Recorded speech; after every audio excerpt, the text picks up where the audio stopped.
आपने गुफ्तगू ताहिर आलिम साहब की भी सुन ली और ससी का आर्गूमेंट सुन लिया। वो कहती हैं कि हम करना नहीं चाहते, लेकिन मैदान सज गया तो फिर सज गया। हाँ जी, एक तो मैंने ये अर्ज़ करना था कि मैं former prime minister Zulfikar Ali Bhutto साहब को डिस्क्रेडिट नहीं कर रहा था। मैं तो एक एग्जांपल दे रहा था कि अगर एहतजाज जो है वो रिलीजियस कलर पकड़े तो उसके कॉन्सिक्वेंसेस क्या हो सकते हैं। और मुझे अब मेरा अपना अंदाज़ा यही है कि इन दोनों बड़ी पार्टीज़ को, अपोजिशन पार्टीज़ को उस बात का एहसास है, क्योंकि जब अगर इस तरह की फिर अगर किसी ऐसे सिचुएशन का सामना हो कि फिर कोई तीसरी कुव्वत कदम रखते बीच में, तो फिर किसी भी पॉलिटिकल पार्टी को कुछ फायदा नहीं होता, सब विल्डरनेस में चले जाते हैं।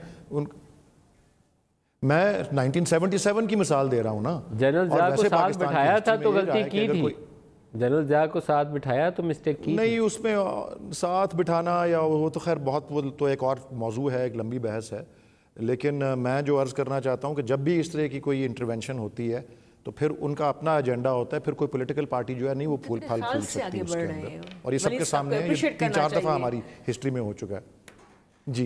वो तो अपनी लीडरशिप को क्वेश्चन कर रहे हैं, ऑपोजिशन पार्टी बड़ा प्यार से कह रहे हैं।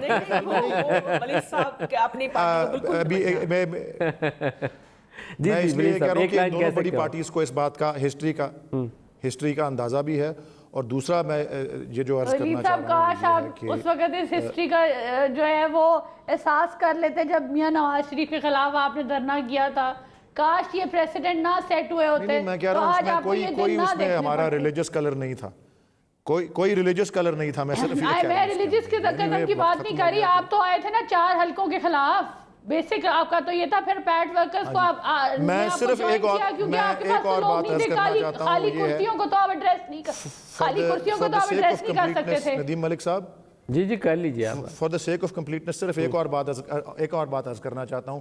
मैं समझता हूं, और ये सब अखबारों में ये बात आ रही है कि दोनों बड़ी पार्टीज इसलिए भी हेजिटेंट है for the sake of completeness कि उनको ये इस बात का भी खदशा है और ये पॉसिबिलिटी भी हो सकती है कि ये मार्च और ये धरना फेल हो जाए, और अगर फेल हो जाए तो ये ज़्यादा बुरी सिचुएशन में आ जाएंगे जिससे वो अब है खड़े हैं। तो इसका भी अंदाज़ा होना चाहिए।